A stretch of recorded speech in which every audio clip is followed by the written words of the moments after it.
Welcome to the show, everybody. Welcome. Yes. Come on in. Yes, come on in. Get your snacks. Get Get your drink. your snacks. Get ready for this chat. We have a lot to chat about today. So we're gonna give you guys a second to make yourself at home. Yeah. in our new studio. Yes.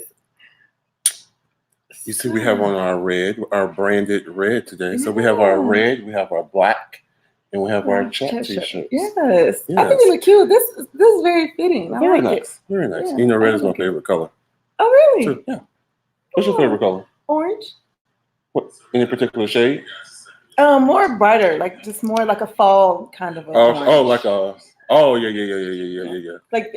kind of like this. Yeah. Cut it down. Yeah. Yep. Exactly. So yeah, that's my fave. Even though you would never see me in orange, but it is my fave. Yeah. It is my fave. So how has your week been going so far? It's been going. We're only 2 days into it, but it was a long weekend. How was your weekend? Valentine's Day and everything. Valentine's Day was pretty much non-existent. We're talking to this camera today. Okay. We're on camera. Camera 2 today. Okay. Valentine's Day for me was pretty much non-existent. I had, you have ideas in your mind what you want to do, but because I had a lot of work that I had to get done for my job. Okay. Quarterlies are due, service plans are due, all that is due by this Friday. Okay. I had to work, and then I had my first deadline on Monday at 9:30.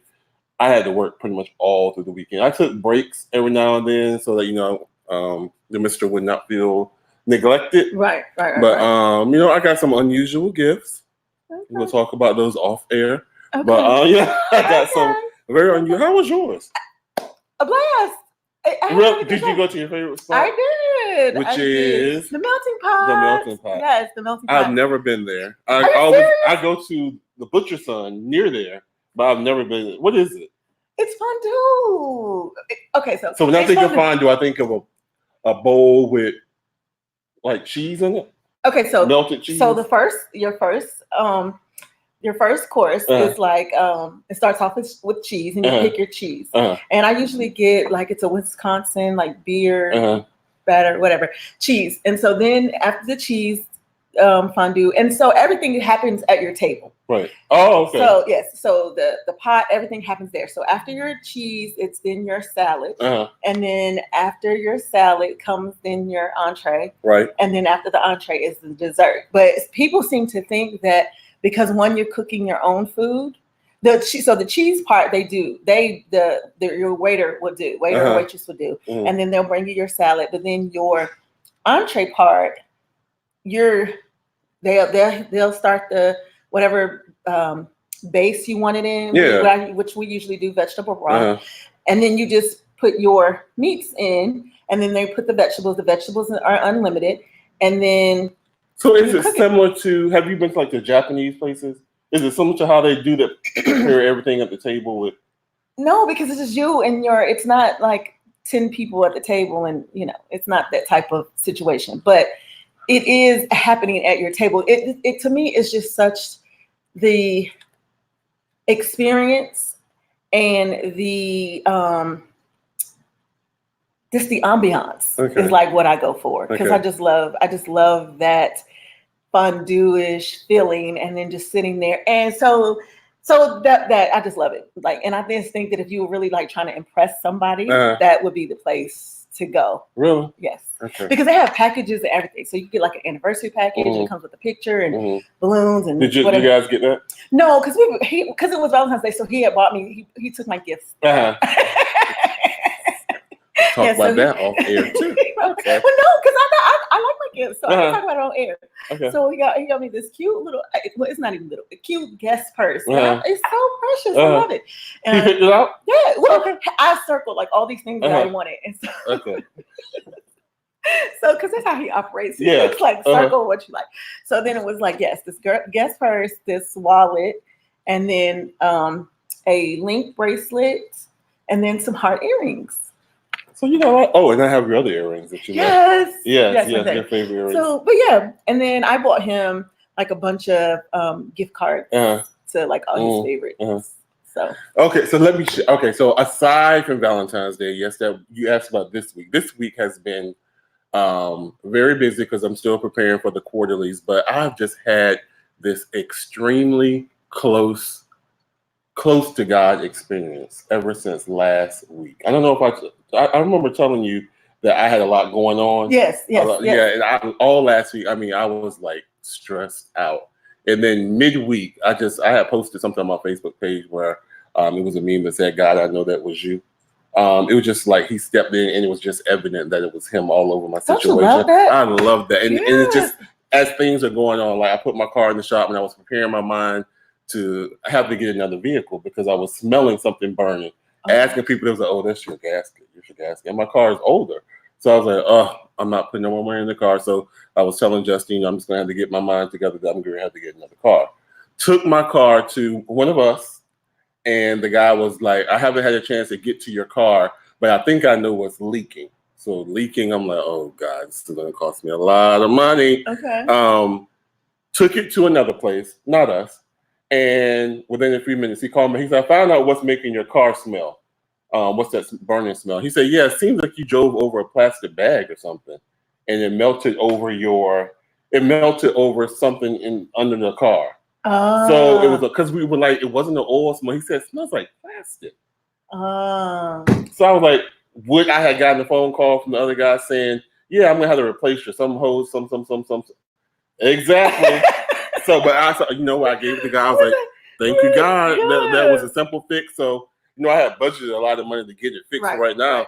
So I was just like, okay. So I got 4 brand new tires on my car. I got what else? I got the wheel alignment, and I was telling him I'll probably just exchange my stereo system because I want something with Bluetooth and all that. Okay. But and then just giving me peace and just speaking to me all week long. So I've been in a euphoric high, just communion with God. Well, that's good. It's been good. That's good. Yeah. Thank you guys for tuning in. Let us know where you're coming from. Let's see who we have already. We really don't. Okay, so this is Will, and I'm Shanika. Yeah. We didn't say it. Yeah, we're your host. Will Strayhorn and Miss Shanika Bell. Yes. Boo boo. This is our second month. We're all next one. Is next week the last week? Yes, actually it is. Is this a leap year? Yeah, this is leap year. So there's the 29th of this month. Oh, okay. Okay. Yes. All right. So we only have one more Tuesday. So we've been here 4 Tuesdays? No, because the first Tuesday we were at my house. Oh, okay. Yeah. All right. So yeah. Okay. Yeah. She said you guys look really good in red. Everybody can wear red. I know. Thank you. Thank you. Yes. Thank you. We appreciate it. So a lot to talk about. Yes. So much to talk about. We don't have a guest this week. There's a lady who wants to come on the show, and we're going to have her. We're in the process of booking her right now. But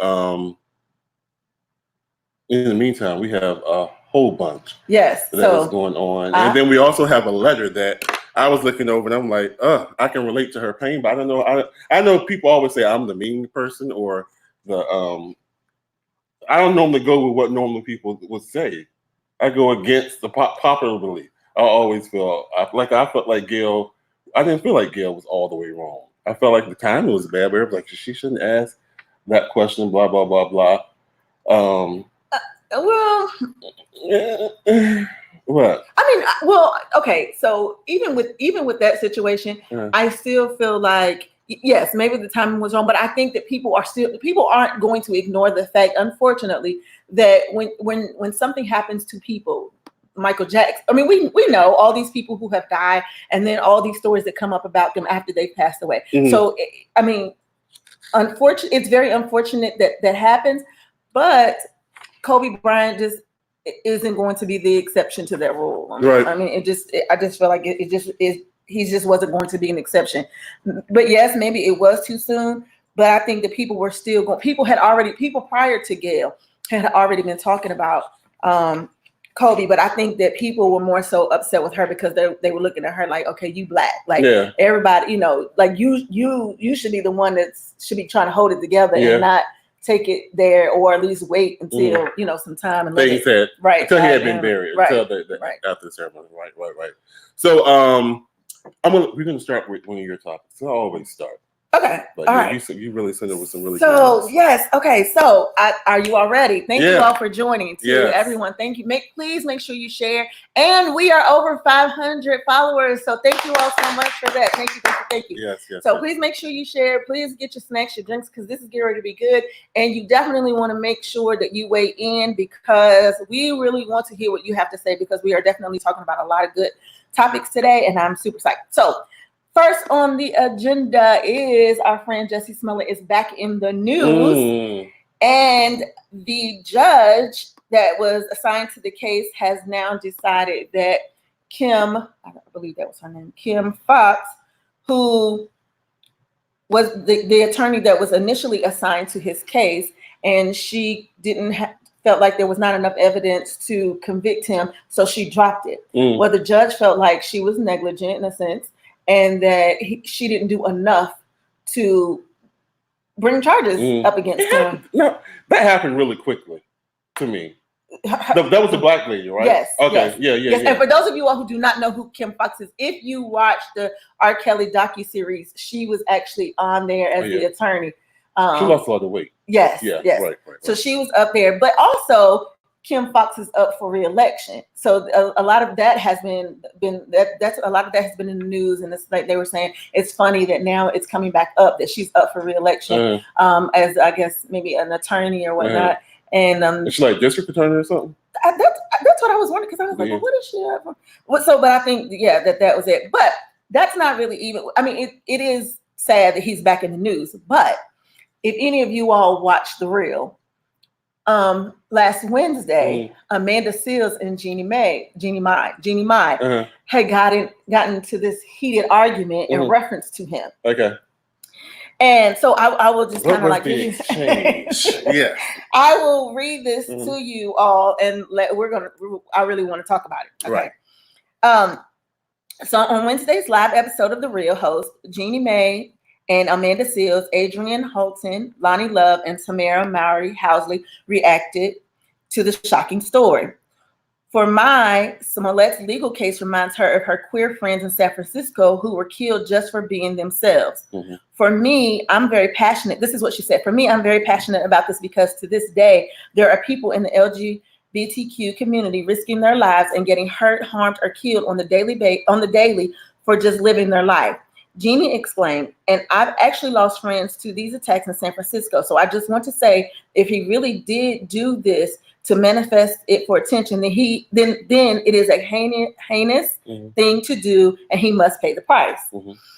Then she goes on to say, if Smollett did not lie about this homophobic attack, he's owed an apology because he's getting dragged through this. Right. Okay. Financially. Yes, financially. So Amanda, you just gotta love Amanda Seales. You just have to. She's unfiltered. Yes. Yeah. Okay. So she goes on to say,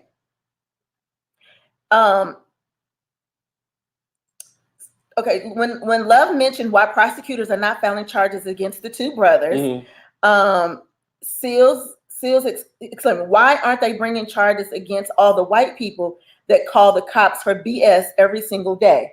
Every single day. And then she says, elaborating on her argument about the racial injustice in America, the Insecure actress mentions the case of Emmett Till, a 14-year-old African-American boy who was lynched after he was accused of flirting with or whistling at a 21-year-old white woman. The accuser, Carolyn Bryant, later acknowledged she fabricated parts of the testimony.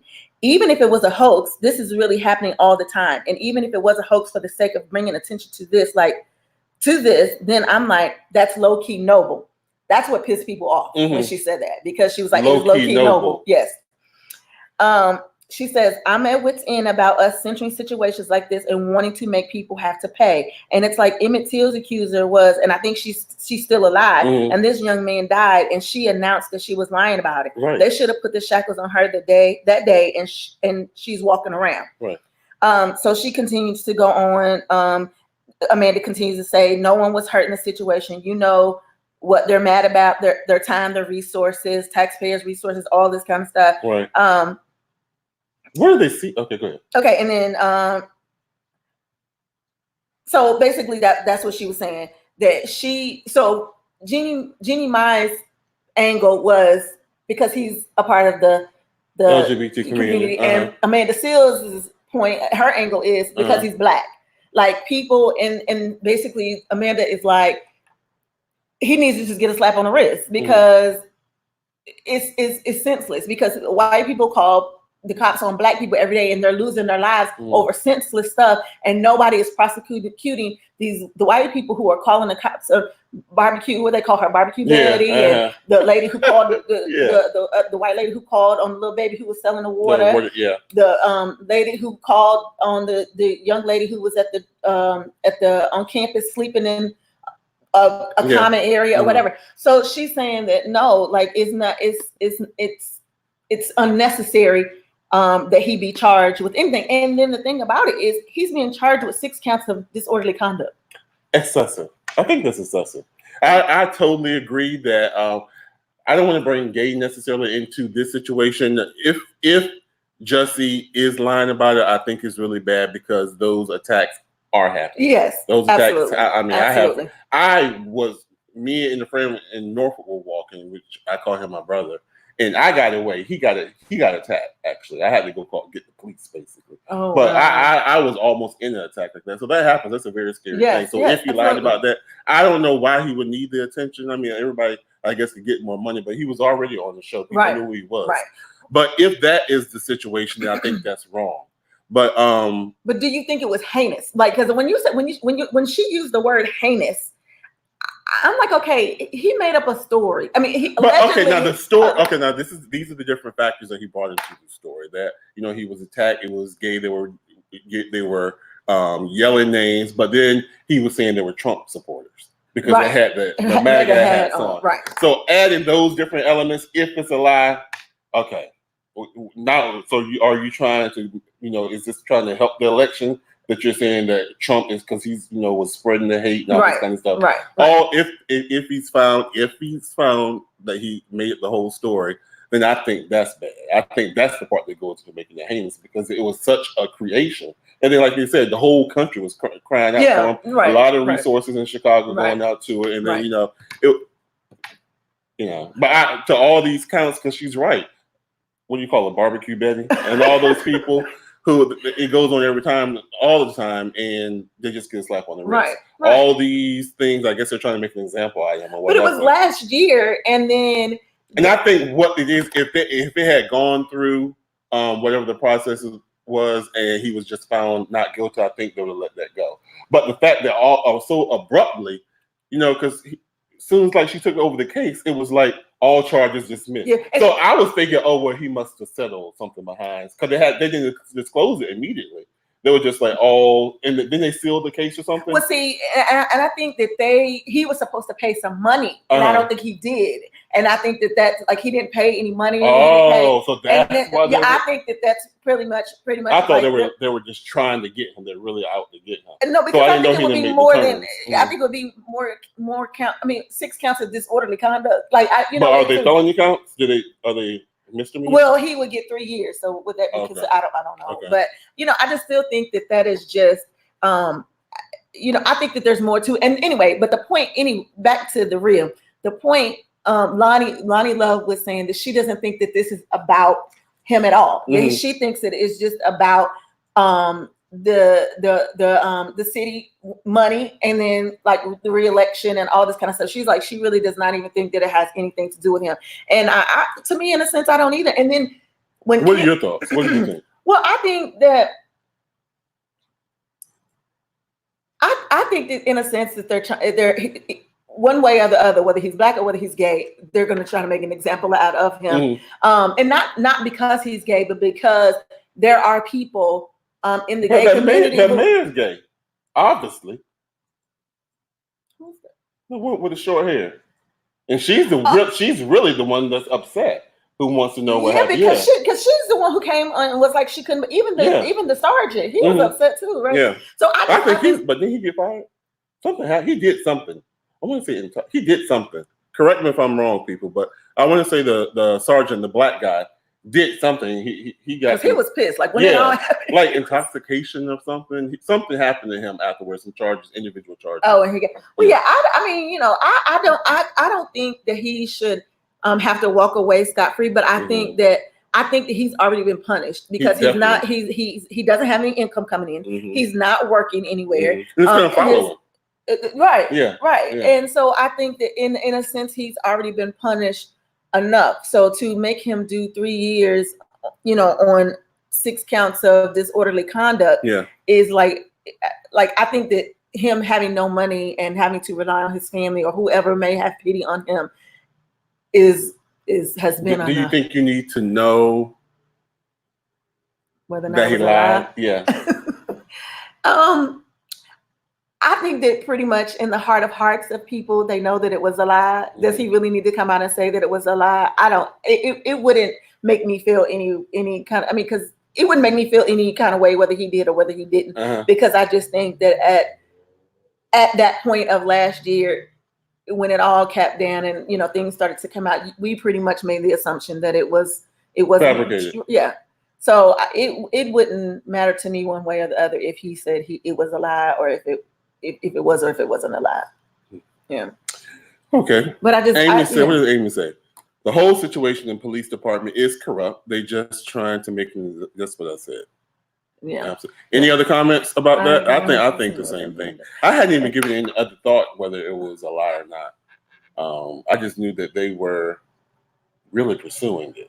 Right. Yeah. And it's really like under what pretenses are you? Right. Are you pursuing? And it just bothers me because I mean his sister is an actress and she's whole family. Yeah. So it's just like you brought a shame in a sense up on your entire family. So it's just like some things you just really need to think about before you do. Just think, people. Think. Yes. All right. But he will be. We'll find out because he'll be arraigned. His arraignment is on February 24th. So we'll be looking out for that. Right. That's right. Okay, so one of mine, y'all. Okay, so Nick Cannon. Everybody knows Nick Cannon from Wild 'N Out. Nick Mariah Carey's ex-husband. Yes. You like Nick Cannon? I like Wild 'N Out. You like Wild 'N Out? Do you like Nick Cannon? That was the question. Do you like Nick Cannon? I like to stand up. Okay. All right. It's all right. It's cool. I mean, I think for some reason, being Mariah, now it could be maturity, but I think being married to Mariah Carey upped his property value. Before him, I just thought I still think he's a goofball, but to me, he just got an extra set of swag. Like after he got with Mariah Carey, I don't know if it was the lifestyle or because like now he's highly fashionable. I consider him like really like bummy before then. He was just like a goofy. He was like that Will Smith back in the Fresh Prince days. Right. So I don't know if it was age, maturity, or if like when he got married to Mariah, it was like welcome to my world. And I'm sure it was a little bit of all of those things. To be honest, I think that because I think in order to be in her space and to go to the events and things like that that she was going to be going to, he had to be the part. Right. Yeah. Okay, so this is what he said. So he was asked. I don't know if this was a recent interview because when I was researching, I saw where he had said a couple times people had asked him always about being married. He said he will never get married again. So he was asked if he would ever get married again, and then he said that messes everything up. He said that takes the fairy tale out of it. Cinderella didn't get married; she just lived happily ever after. So when asked about whether he was dating Chili, because him and Chili been going out seeing each other, he said she's definitely a romantic. He said that's what life is about. When you can be in the vibe and embrace one another with no titles. And that's where it gets too complicated. His direct quote was, I don't want to be responsible for nobody else's happiness. Like I'm still trying to find my ish. I'm still trying to get my ish together. And the fact that I have a condition that stresses it, talking about his health condition, puts me in the hospital on some lupus type ish. And to me, all relationships equal stress. I ain't never been in a relationship that wasn't stressful. Whether I was putting the stress on myself or she was putting the stress on me, Ever since I've been out of relationships, I haven't been back in the hospital. I love women. I love various women, and they understand how I move. So this is my question for all of you guys. Well, it's a couple questions. So number one, what do you think makes relationships or marriages so stressful? And then what do you think contributes to having a successful relationship or marriage? Because I think it's big that he'll say he'll never get married again. Even when I was in my last relationship, I never said, and it ended painful, I never said that I would not get married again. I always knew that I would. I would learn from my mistakes and I would get married again. This dude's saying never. I think number one. So the first question is, why do you think relationships are people generally say they're so stressful, or marriages especially? Because I don't think that people are allowing people to honestly, truthfully be who they are. I think that there's conditions on how much of you can be. Mm-hmm. It's like, okay, you can't be your authentic self. You can't have any. And I think that people honestly become like, I can't say that because if this is letting part of me out, they don't really know this truth about me. Like this is what they know. And we're fine at this point. But if I start to reveal things that they don't necessarily know, then how are they really going to feel? So I think it's fear of rejection. Possibly, but I think it's more so people can't be who they are. Yeah. You know, and I think that if there were more honesty behind who you are, like say for instance, and this is okay. I'm just saying hypothetically, so don't nobody get hypothetically like don't nobody get all right. Bent out of shape. Okay, right. So just okay, like or anybody. If you were in, because we've had plenty of topics where we talked about this, and it's like, okay, if you are in a relationship with someone, and then you were like, okay, I'm attracted to, as a female, and I'm like, okay, and I'm attracted to women. Like, why could I not say that? Because I'm with you, like I'm married to you, I'm with you. Why couldn't I say that? And it's like, okay, we still okay. Yeah. You know what I'm saying? Or like, you know, it's not like I'm not gonna be with a woman. I mean, but I think women are pretty because you ideally you can just say, oh, she's pretty, or I like what she has on, or whatever, but without feeling like, do you like women? You know what I'm saying? Or do you like me? Or whatever the case may be. And then feeling threatened. Yeah, right. I just think that people, it's so much hidden. People have to hide sometimes who they are. And I think it becomes stressful because it's like, you know, it's like you find out bits and pieces about people the longer you're married to them. And then you're wondering like, I don't even really know if I know you. Yeah. So let me ask you a question then. So if that was the situation, like you're in a relationship and like you're saying, complete transparency, complete authenticity, and the other person should be, are you cold? No. Okay. No. And the other person should what? They should, because this is how you feel, this is who you're attracted to as well. Are they supposed to be okay with that?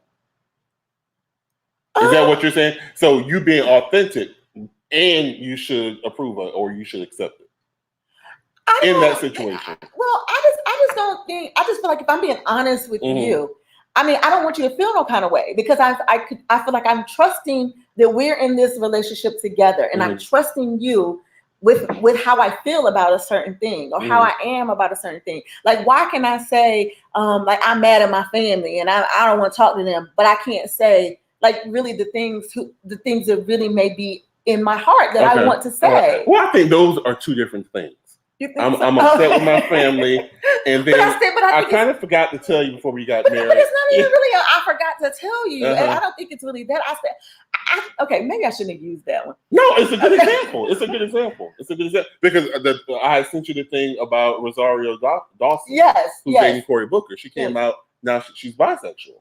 Right. So I don't know if they had the conversation beforehand, because he's saying that they're in love, blah blah blah blah. So I don't know if he already knew she was, but this would be like a hell of a time for you to tell me, did I ever tell you I was bisexual?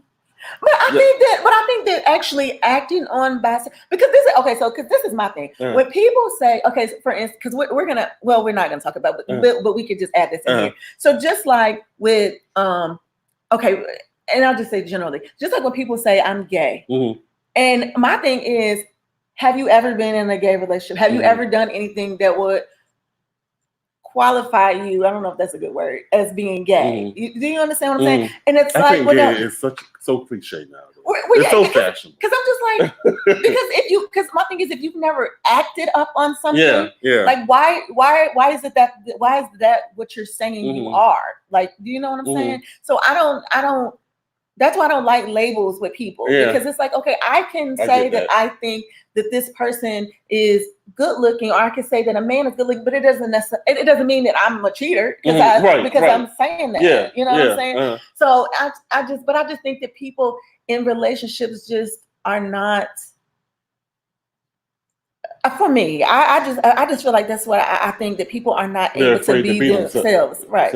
Yeah. So they go through, and the longer they're in the relationship suppressing that, they probably get resentful. I think so. Yeah. I think and then that disconnection, because eventually you're going to want to be yourself. Yes. Hopefully it's not 40, 50 years in a relationship. Right. That's when, I don't know, because I still to this day don't know, because I think Patti LaBelle and her husband were married like decades. And then all of a sudden you heard Patti LaBelle getting a divorce. So I'm like, well, what? Girl, all this time. Right, like I don't want to have to excuse me, like people who wake up and go to sleep with makeup on. Like I don't want to be that girl. Because you don't want to I don't want to be like, I want you to see all of this. Like I want you, like I want to be able to wear my granny panties and we all right. Like I don't want to have to put on some lace underwear every time you walking in the room, or I don't want to have to put on this waist snatcher every time. Like, this is who I am, you know. I mean, but I just think that it's a lot of people who are not living in their true selves, for one, and then they can't be who they are. But Justin had brought up a good point. He showed me a picture of a girl who, before her makeup and then after her makeup, he was just saying it should be illegal. What were you saying, Justin? It should be illegal? It should be illegal if you are ugly. Justin. No, you're not. And you wear makeup and you are two different people. You don't even look like yourself. So you're totally different. Well, I don't like that. I don't like that either, because I think then you're confusing me.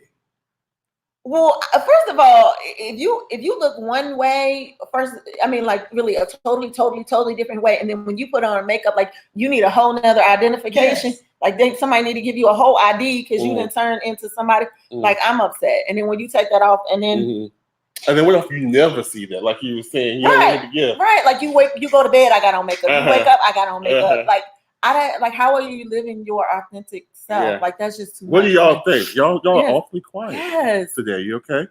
All right. Right. So we want to hear you guys chime in on that. So I don't know. I was thinking about somebody didn't got up in there feeling like, well, what that's they in their supposed to feelings. mean? Oh Lord. She done said that. Now what that's supposed to mean? I don't know. What is it? Okay, that's still Amy. I don't know. I was thinking about what makes relationships. I don't think relationships should be hard.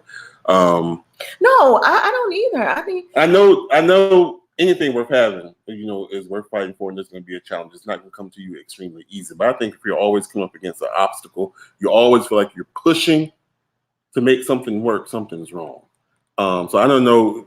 Nick Cannon was just basically saying, he doesn't want to be responsible for somebody's happiness. And I think that goes back to when people says he completes me or that person completes me. I think a lot of people come into the relationship for the wrong reason, looking for somebody who can make them happy. So looking for somebody who, they're always saying, where's your better half?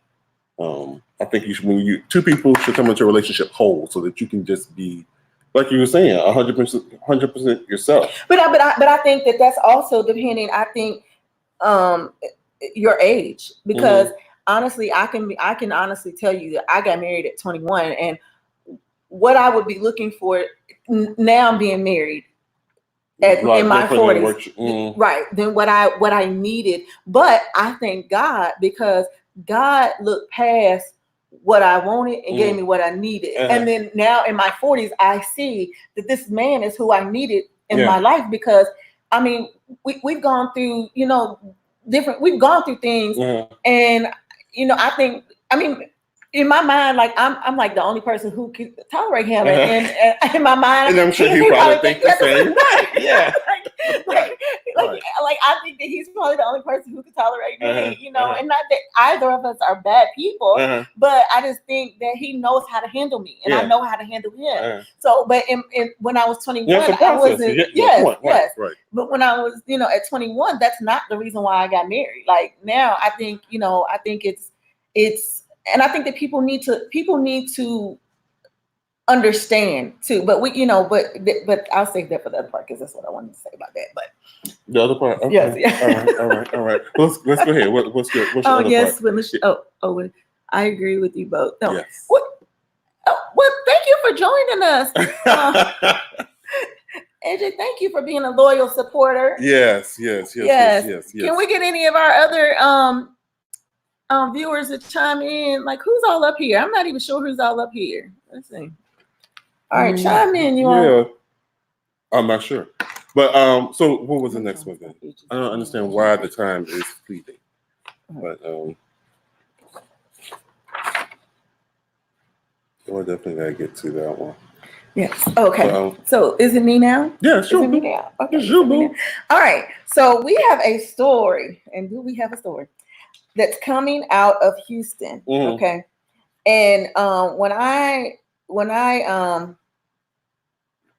saw this story, I was just like, wow. Wow, just wow. That's all I really could really say. And I'm like, okay, I don't know what I'm doing. But let me just go ahead and just kind of give you a breakdown of this story. So actually, it like I said, it comes out of Houston, and it's about we'll call her April. It's about April and her best friend. Okay. So April's best friend decided to relocate to Houston to work with April. They were tight for 6 years. 2 years ago, best friend had a baby girl and named April as the godmother. Okay. Best friend doesn't have a relationship with any of her family. Okay.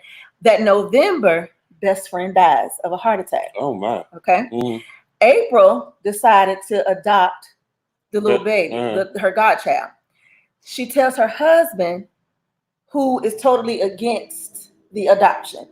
And so she's like, okay, he's against the adoption, but I'm going to keep praying on it, talking to him about it, talking to him about it. Okay. So in the process of all this happening, the mother-in-law, so his mother, her husband's mother, comes to visit, and she's in conversation with the mother-in-law, and the mother-in-law says to her, "You're such a saint to take care of, to decide to adopt his love child." So, but he was messing with best friend. So in my mind, I said, "Say what? Come again." What you say? What you say? Say it again, because I don't think I heard you. Okay. So she says, after I gathered myself, she goes and she confronts husband. Husband says, so she looks, she's looking, she has a baby, she's looking at the baby, she's realizing, like, yes, because this baby looks just like my husband. So anyway, she goes to confront the husband. Husband says he's been sleeping with best friend for 4 years. He had planned on leaving her to be with best friend, but then best friend died, and he just couldn't bear to look at the baby.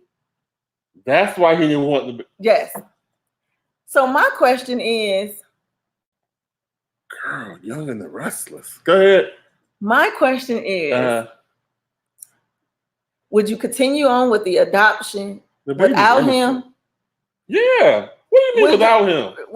I'm saying, would you leave him and the baby? I would leave him. I mean, the baby's innocent.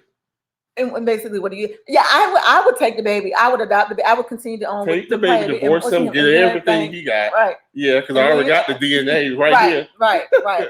And you can go on your. What in the world? Yes. So it would have been it would have been suspicious to me when he was really adamant about not wanting to adopt the baby. Right. Knowing that me and my best friend, I was like, why? That would have triggered something with me. Right.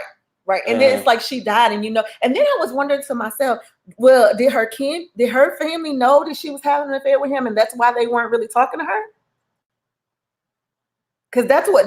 It had to be, especially if, and evidently, he must have told the family that she knew, Unless his mom was being messy. Well, I think it was I think she thought she knew. Yeah, that's what I'm saying. So if he was revealing or discussing with his family, he probably said, "Oh yeah, she knows, she cool with it." And so mom felt free to say that. It's so nice. Right. That is so nice, you dummy, that you are was taking a step out to adopt this baby. Yeah, because I couldn't your husband's love child. Yeah. Okay, what do y'all think? They're awfully quiet. They're awful. Oh, what would you do? Would you, if you were April and you found out your best friend passed away? Do we know what she did? No. Because basically she was like, help. Like she's looking for answers on what to do. I just think that it wouldn't really be I think that I would continue on with the adoption and I would just leave him. You would leave him? Yeah, because my thinking was he was intended to leave her anyway. Because he said he loved her. That's right. Yeah, he said he confessed he had been sleeping with best friend for 4 years. He loved her, had planned on leaving April, and was distraught to look at his daughter. So he was intended to leave her anyway. Yeah, so I don't think that it would have been a big deal for her to just go ahead and continue on with the adoption and leave him right where he was standing, because at that point of 4 years, you were intending on leaving me. Yeah. So you weren't considering me at that point. No. Right. So deuces, right? All right. Keep the baby. Yes. Amy says keep the baby and divorce the husband. And divorce and get everything. Yeah. Yes. We have a letter. You gonna read the letter? You read so well. I always thought you read well. You don't want to read the letter? I don't want to read the letter. Okay. Coming from can y'all see that? I can't see it. Oh, there we go. The chat box. Reading was like my fave when I was in grade school. So well. I don't know if I ever told you. I love to hear you read. Stop it. Okay, we have a letter from our chat box. Okay. I need you all can you all send up some hearts? Like, I need to know who is up here. Who is this one? You gotta do this on here. Oh, you can't see. I don't think you can. They can love it or like it. Oh, I thought you can. Oh, okay. Okay. Oh, sorry, y'all. Okay, well, I'll send up some hearts. Oh, maybe I can. Oh, you're right. Like, who's we send the hearts up at? Pray for yeah. Okay. Yeah. Well, just heart it. Yeah, like it. Okay. Okay. So I just need a little bit more participation. I want to know who's out there. But okay, we need to go. Hey, Kiana. All right. So we're gonna get into this letter out of our chat box. Dear chat box, I love my husband dearly, but his growing belly is making me less attracted to him every day. He was always husky, but was filled with promises of getting in shape. I fell in love with him because of who he is as a person, but I've always been wary of his size. I've always dated men who took their physique seriously, but this man stole my heart because he truly was a wonderful man. But now that we are married, his weight has gotten worse, and it hurts me to say that I am growing less physically attracted to him as his stomach continues to expand. He is no longer husky, but grossly obese. He now waddles when he walks, and he has broken toilet seats, our bed, and the couch. Every week is a promise of a new start, but every week it's the same thing. My question for you both is, how do I approach this situation without hurting him, without appearing to be a nag and controlling, without making it appear that I am disgusted by his body? It has gotten to the point where we have argued about this problem, and I'm left to feel like the bad guy. I love him, and I will never leave him even at his worst. But just as much as I work to make sure that I am always attracted to him, I feel as if I deserve the same in return.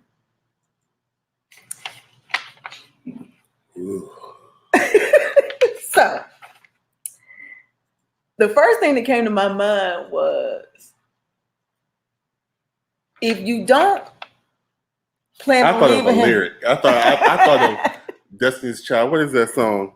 Cater to you. Just so I keep it right, keep my figure right. Some. Yes. It takes work. It takes work. It takes work. I think when you get comfortable, I put on a lot of weight since I've got, even leading up to the marriage. I think you lose weight. My situation is when I'm out there fishing, trying to catch a fish, I get everything right. I'm losing weight, and you're doing things that you don't necessarily do on a regular basis. At least me. I'm speaking my truth. Okay. Now got it locked, sealed, and a ring on it. I'm not out there looking for nothing. So I'm a little bit more lax, and people call this happy weight. I'm not happy with the weight, but they call it happy weight. Right. I can't say that she is wrong for how she feels because you really can't. You can't control what you're attracted to. At least I'm glad in the letter that she didn't say that she was thinking about leaving him because of his weight. She said that she would never leave him. But I don't think you can control what you're attracted to. And then she said she puts in the work, to keep herself attractive. I guess she works out and things like that. Well, okay, so two things. Mm-hmm. So if he is waddling, then I would assume that perhaps because she says that she keeps herself together, then my thing is, are you preparing the food? Because if you're preparing the food, because they said that 80% of it is what you eat, and then 20% is like what you're working out. So my thought is, if you're preparing the meals, then are you preparing more healthier things? Well, she's not gaining weight. No, but I'm saying even for him, she's not cooking for herself. Like preparing. What is he eating? And then my other thought was, if you are still being sexual. Yes, thank you. Mm-hmm. And if he were to lay on you, are you not saying, honey, she can't breathe? Right, yeah. Right, because that's what I was saying. So you... That's what I was saying. Babe.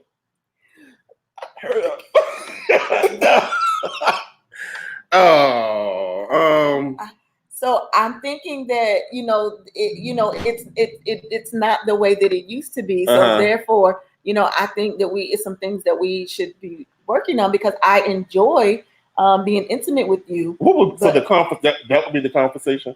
I think that at that point, because every man wants to be. I would assume every man wants to be intimate with the person that he's married to or in a relationship with. So I think that that would be even before food, before the working out. It's like if I find that I cannot be intimate with my significant other because of my weight, because it is uncomfortable for her, then I would think that at that point maybe he would be willing to say, okay, let me work on it. I don't know, y'all. What would the conversation look like for you guys? Those who are participating in tonight's class. What would the conversation? I want to know exactly how your conversation would go. Yeah. It would be a very uncomfortable conversation because you definitely don't want to come off too shallow. But a lot of things could accompany the weight, because he could be going to health issues that she could touch on. Right. Right. Even though for her, she just voiced, it's the mere attraction. But and she's saying that now he's waddling. That's just, that means you real big. Yes. Yeah. You know what? I've had somebody tell me that I was, well, in addition to some other things, but they did mention my weight like years ago when I was bigger. And it hurt. Well, somebody had said something about my weight before, and I really wanted to. I did. I responded back. Were you nice? No. I was nice. Because what I said was, you don't know how I feel. I mean, luckily I've been with me all my life and I know what I look like. Yeah. But you don't know how I feel. You don't know when I leave out this room if I'm going to be somewhere, you don't know what I'm going to be doing. You don't know if I'm contemplating taking my own life because of my weight. You don't know. So you really should be mindful about things that you say to people in reference to that. And if you don't know what to say, then you don't say nothing at all.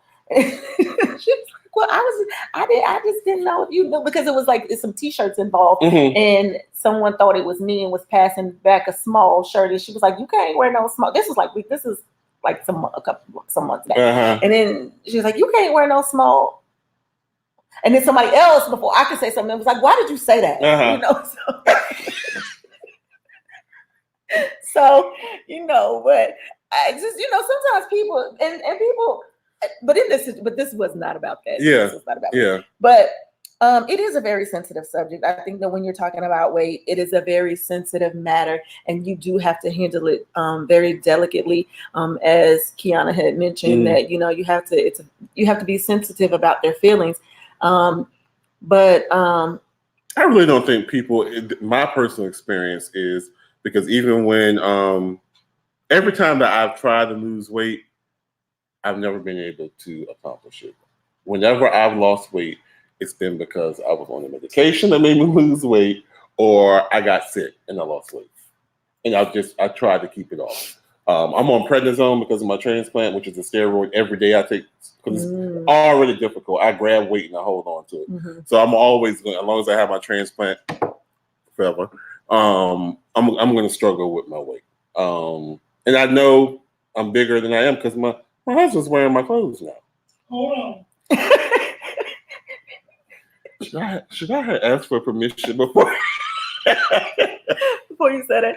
Well, but and I moved up a waist, and So I think it's a very sensitive subject. It's something that needs to be discussed. But I can't say that she's wrong for feeling that way. You can't. No, I mean I don't. Mm-hmm. I think because there's times when I've asked my husband. And he's my husband. So what he would say, he doesn't, if I say something about my weight and he's like, well, honey, this is what he say. Well, it's just not good for your heart. That's what he say. He's so sweet. Oh my gosh, he's so sweet. Man. Yeah, I mean, on the flip side, if I was a person who ate right, who worked out, was in the gym all the time and blah, blah, blah, blah, blah, I would think that I would deserve to be with somebody who had the same values, because it really goes down to you value your health, you value fitness. Those are values that person has. So if that person, because I don't know, was he small? No, she said he was husky. He was a little husky, yeah. As a child, I thought, right? No, husky. I think when she met him, he was a little. He was always husky, but was filled with promises of getting in shape. Okay, yeah, okay. Right. So I guess he probably was like,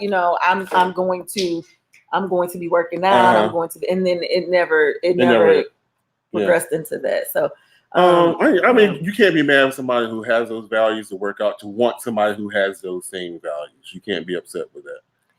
I honestly, not. It's just all to me. It's just all in how you approach it. She might not leave him, but she might not stay with him. Oh, she got Raheem somewhere. Built Raheem. Now that's a shame. Yeah.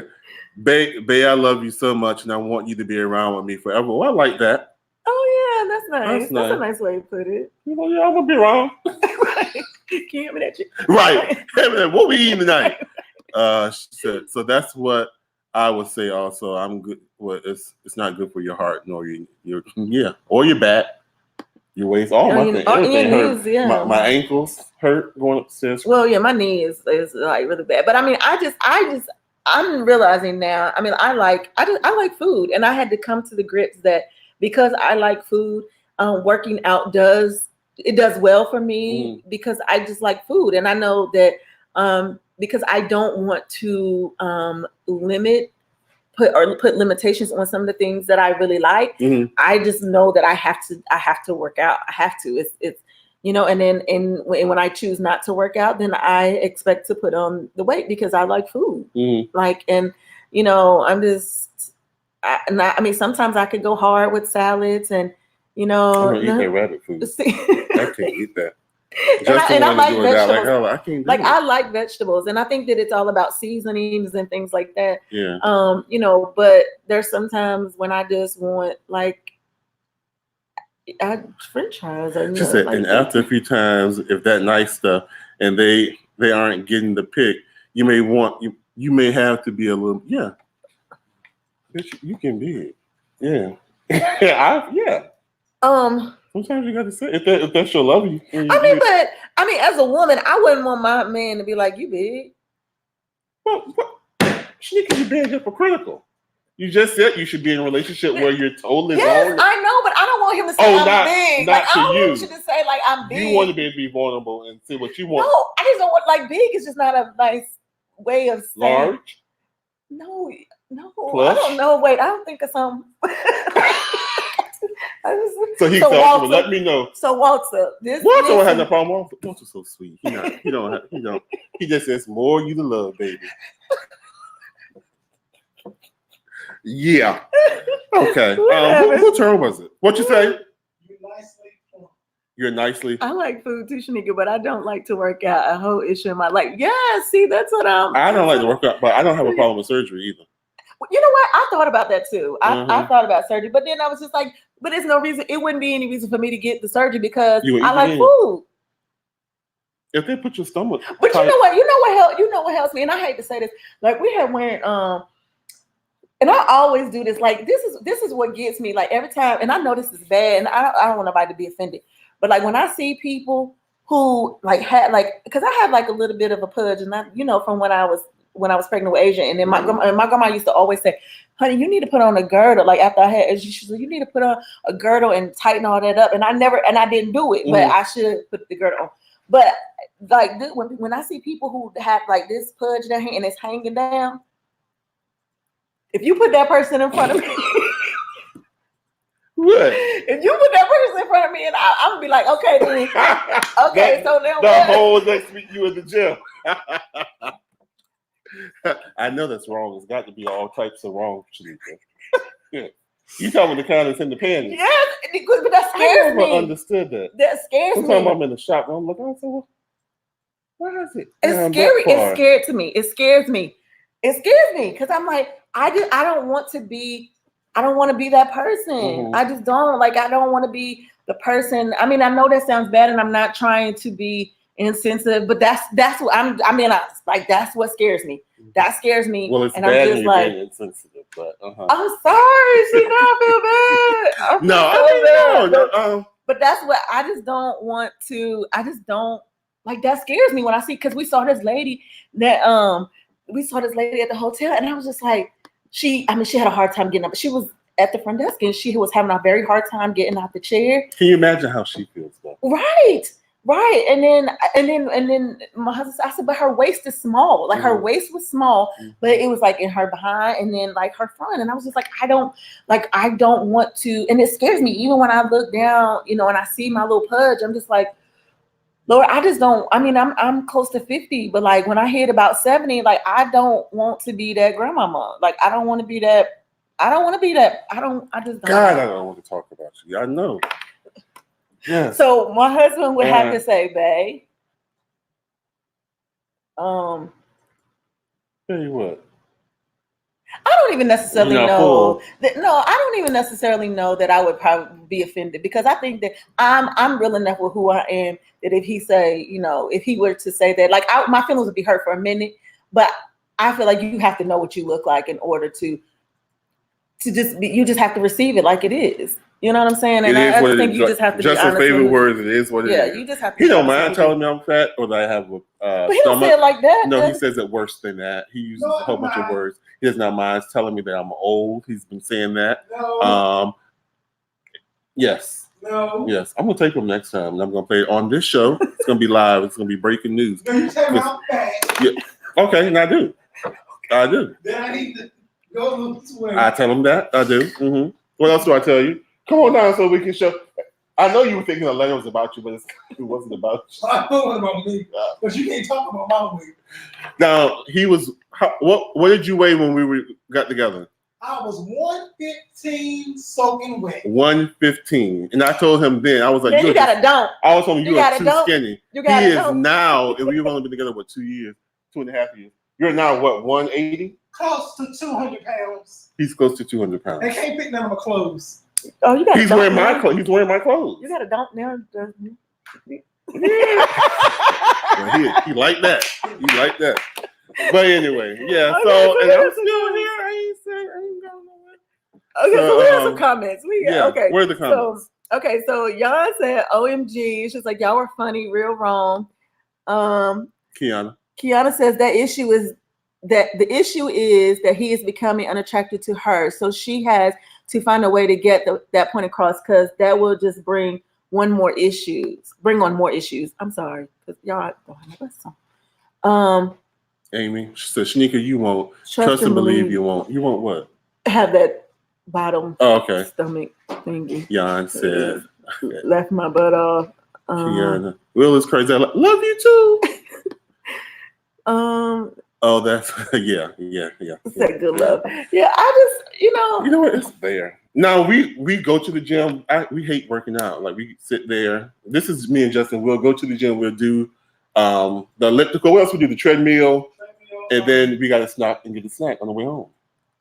And our snacks are never apples and oatmeal. So we stop in the Palace. So we're gonna get 2-piece fried chicken and Bojangles, right? Because listen, look, I'm gonna show you. Let me show you. Yeah, I don't think everybody's not gonna be a size 2, and everybody, everybody's not gonna be a size 2. But let me show you the picture that really encourages me. Okay, I'm gonna show you the picture that encourages me so freaking much. Is it a picture of me? No, it's not. But I'm gonna show you. Look at this. Encourage you to do what? That's her. Is that young? Yes. Let me see. What is she? A fitness? Go ahead. Have you always been that size? Did you ever have an issue with weight? Jan? Jeez. Y'all can't see that, can you? No. Yeah, there you go. Where's that backside one? I'm gonna buy that. I think I can buy something that look like that. Look at that. Can y'all see that? Let me make it big. My goodness, look at God. That is something. I just cannot. Oh my gosh. But she worked hard to get. She's always been into fitness. Yeah, she's always been into fitness, and but it took a lot of discipline for her to get here. Exactly. And I don't know why I don't have because she wanted to compete, and I was very proud I don't of her. want to compete. I do want to. I've always I know what my next step is. My journey is. And I don't want to be on stage in one of those old Steve Harvey suits. I want a slim cut suit with the little crop pants. So I know I can't do it this size. So that is really my goal. Right. That's not my goal. My motivation to lose some weight. Right. Other than health. Well, let me tell you what mine is. Mine is to wear a tank top with a crop shirt on top where it stopped like here, like the Wildin' Out Girls. That's that's my goal. Do you have a picture of it on your refrigerator somewhere?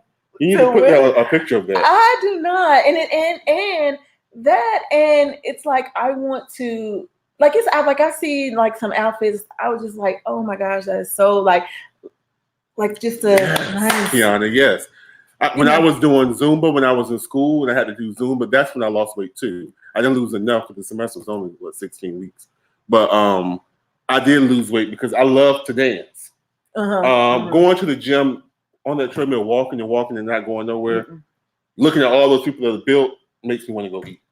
But dancing, Zumba, I love stuff like that. Zumba started to hurt my knees a little bit. You should do aqua Zumba. What is that? In Zumba the water. In the water?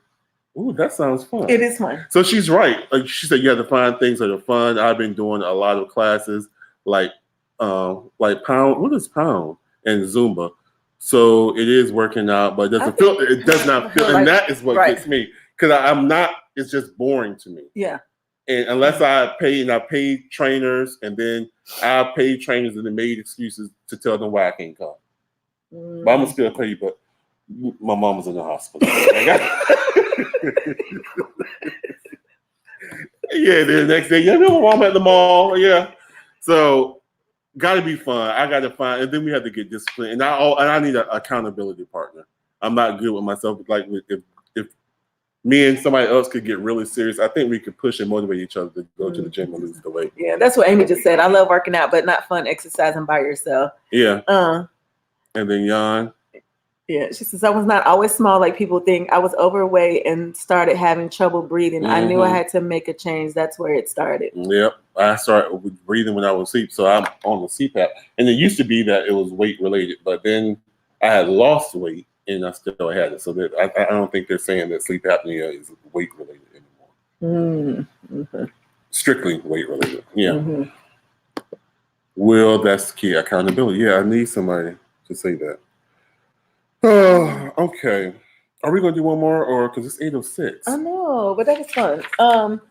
I have some other topics. This Cinderella one, I don't think we're gonna touch it because we need some time for Cinderella. Let me ask you this question. Okay, so Lionel Richie has a daughter. You know, he has, I think, 2 or 3 daughters, but he has one daughter named Sophia, who she's 21. She told him that she wanted to get into the business. So this is what the article says.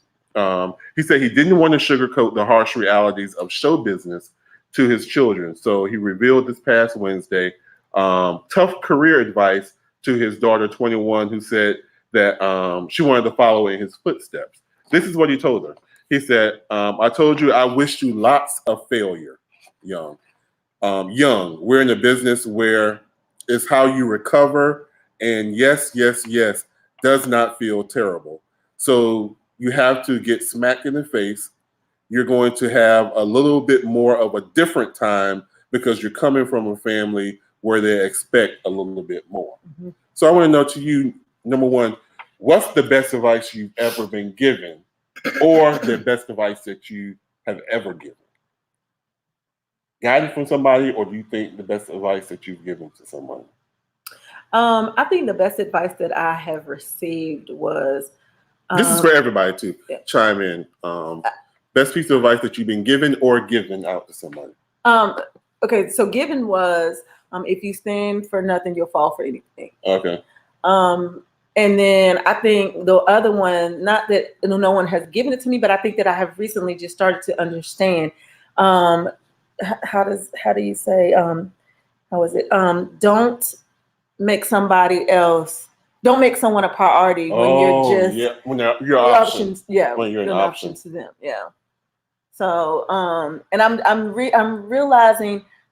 I'm understanding that more. Like, you know, sometimes, you know, back in the day when people used to say things that it just didn't make sense, and then something happens and you're like, get it now. So I think that the one that I think, you know, just when you stand for nothing, you'll fall for anything. And I just think that that's the thing. People don't have standards, or they think that they can't. Somebody has made them believe that, like, why do you have standards? Like, you shouldn't have standards. And so people start to accept things below the standards in which they had at first. And because based on what other people have to say, you know, I think that you can adjust your standards, but I don't think that you should completely get rid of your standards.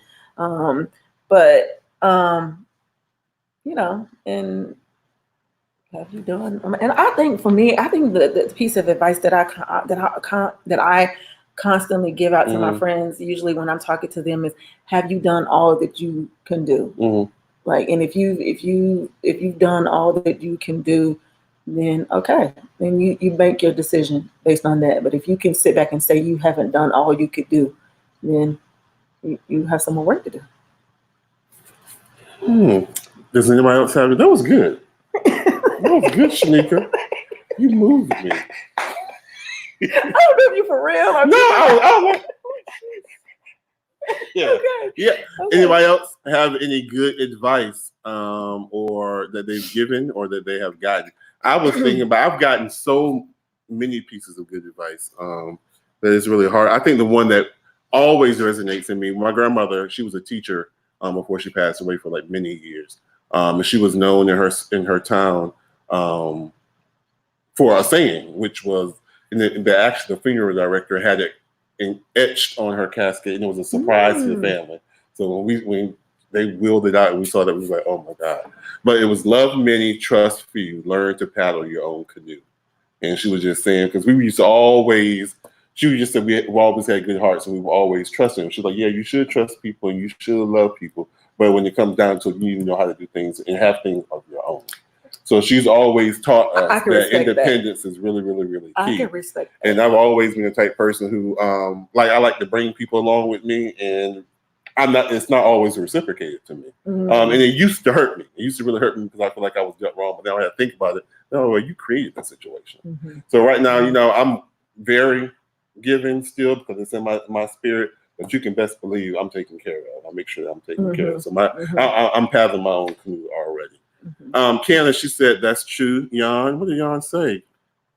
Jan said, You have to first love yourself before you can love anyone. That's absolutely true. She real good, Bill. Yes. And that's true, y'all. All right. That's good. All right, y'all. Oh yeah, but that was good. I'm gonna have to take your grandmother's. That's good. She did. So Walter Bill. Try to learn something each day, because when you stop learning, you become irrelevant. When you become irrelevant, you don't matter. Oh, okay. That's interesting. That's interesting too. I'm trying to think. What do I tell Asia? Love many, trust few, learn to power your own canoe. Wasn't that wonderful? Yes. Everybody knew that, and they would see it. She said they were always telling that. Repeat it to her, yes. But I'm trying to think. What's some advice that I usually give? That I always tell Asia.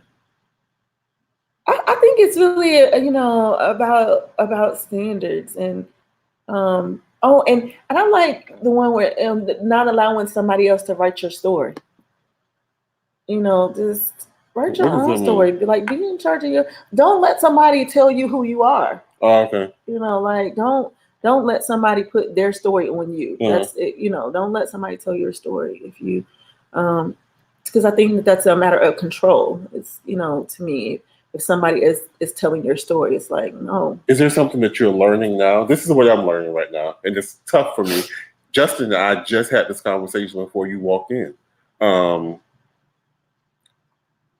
difference between he and I. Mm-hmm. So he's a millennial. Mm-hmm. What is that? What am I? You're probably like a.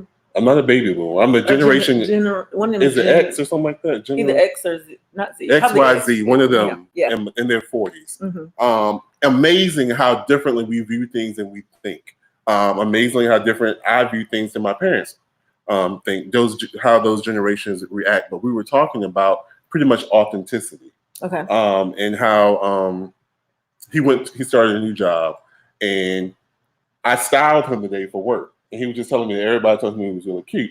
I said, did you tell him that your roommate did it? Or that your friend did it? Your friend did it? He said, no, I told him my husband did it. He said, I'm not like you. I'm not like your generation.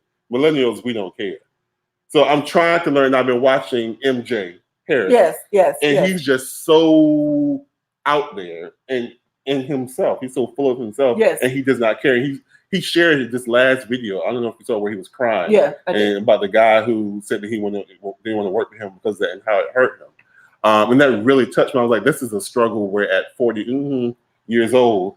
I didn't feel like you felt about it. Really? No. Did you feel like he was authentic or no?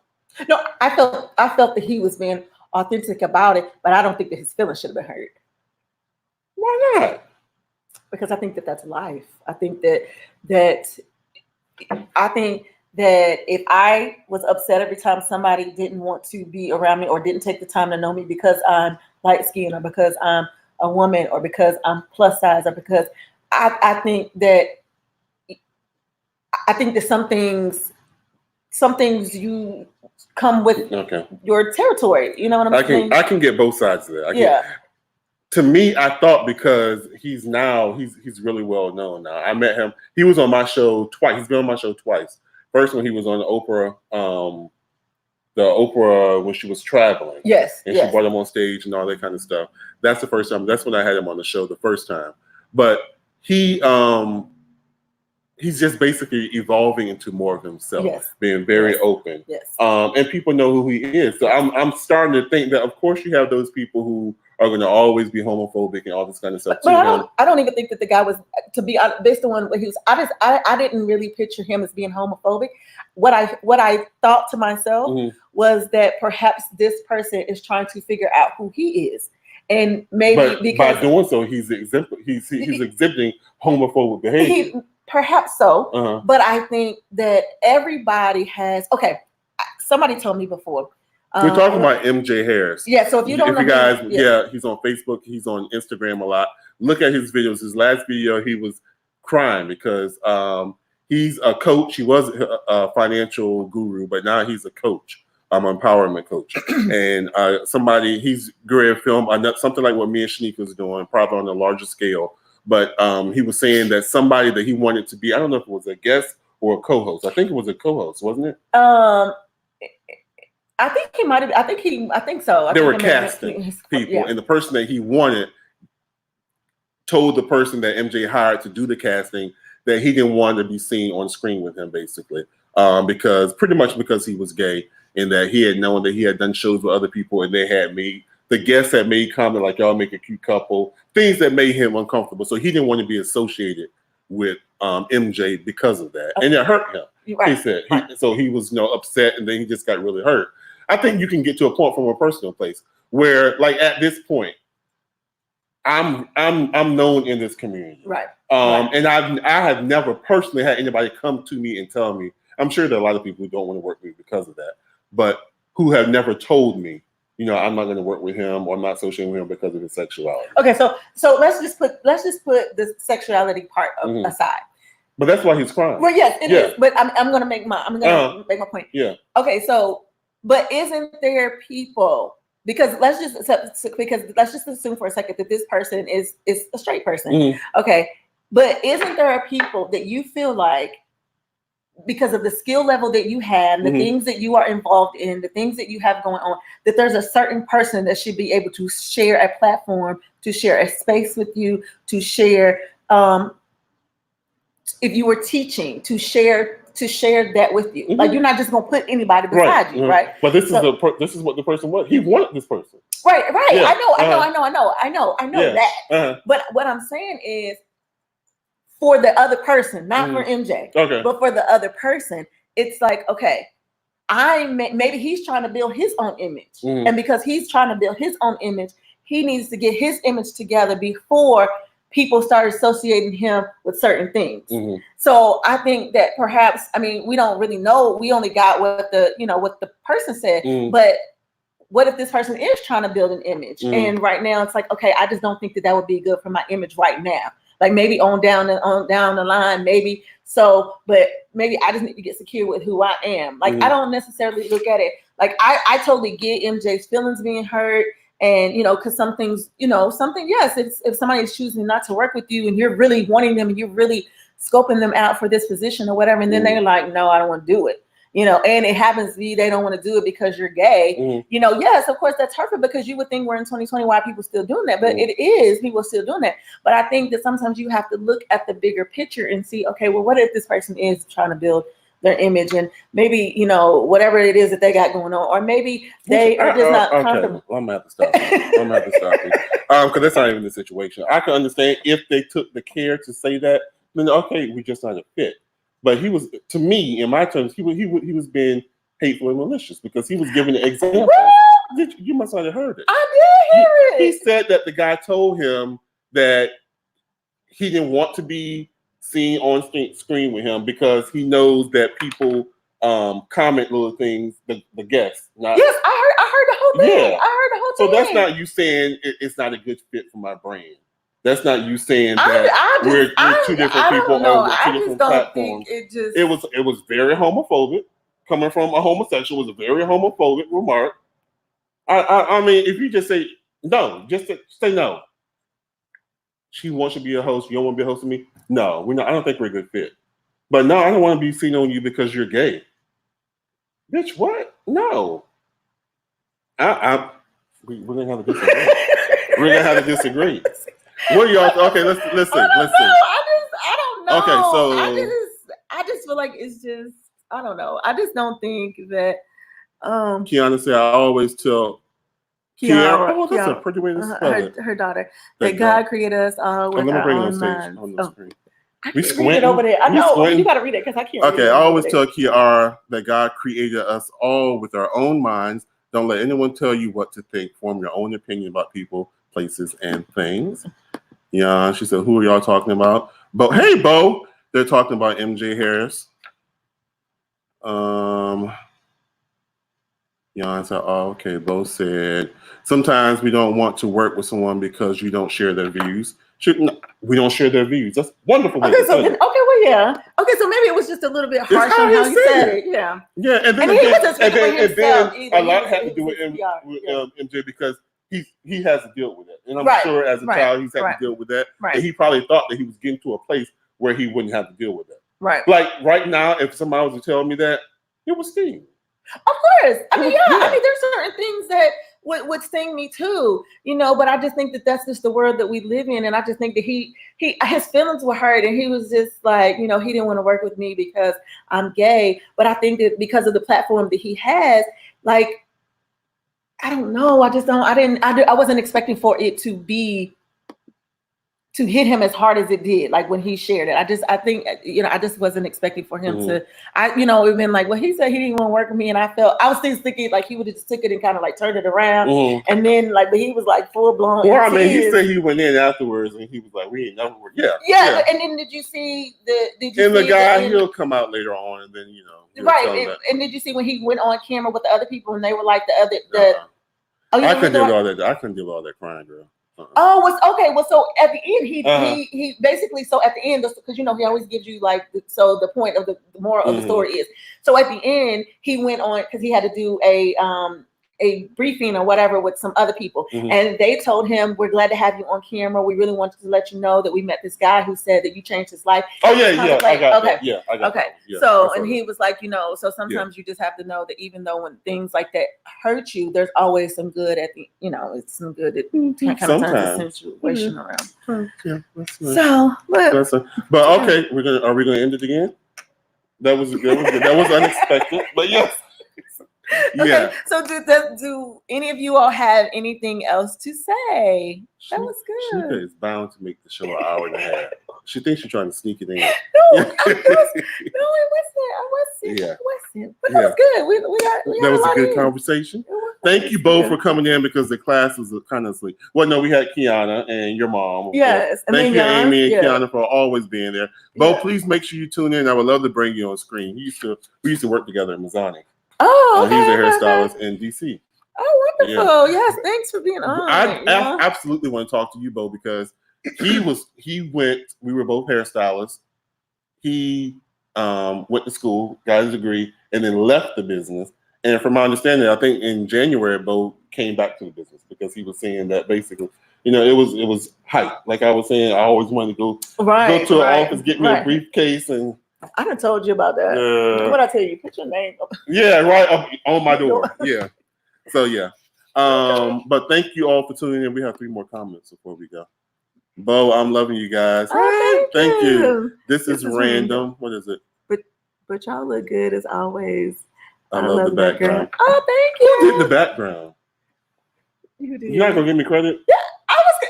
Because I'm back in school. I graduate in May. Is in digital marketing and advertising. So I've been learning little gadgets and stuff. Yeah, it's cute. I really like it. Thank you guys. If that's it, we're gonna go ahead and have some homework to do. Okay. Yes. All right. Thanks for make sure you tune in. We might have a guest who's gonna talk to us about her twist on domestic violence. Yes. Yeah. Yes. You guys want to hear this? Yeah. Definitely hear. So make sure you tune in next Tuesday at 6:00. Then we'll be going to our other studio in Chesapeake the week after. Yes. All right. So continue to share. Thanks for being on the show with us. Tune in next Tuesday and we will see you all then. All right. Have a good one. Have a good week. Bye-bye.